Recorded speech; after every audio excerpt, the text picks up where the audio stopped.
दोस्तों लगभग आप देख रहे हैं शूटिंग कंप्लीट होने वाला है। और मेरे YouTube चैनल को आप लोग तो कोई भी सॉन्ग अच्छा लगता हो तो ज़रूर शेयर करते रहिएगा और कमेंट में बताते रहिए कैसा चल रहा है। और इस समय देखिए कुछ इस तरह का शूटिंग चल रहा है।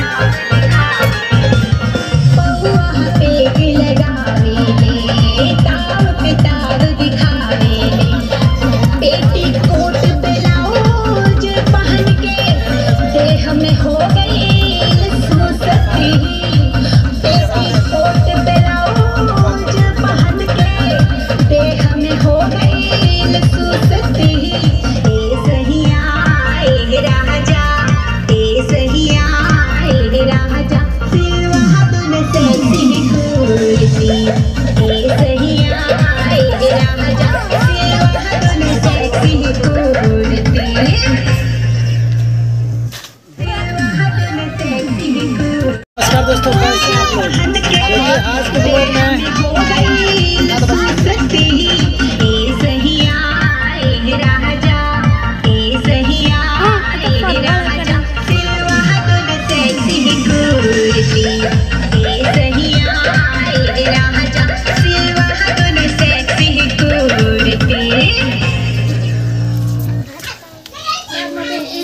जगह मजा नहीं किया, एक जगह करवा रहा मुझे।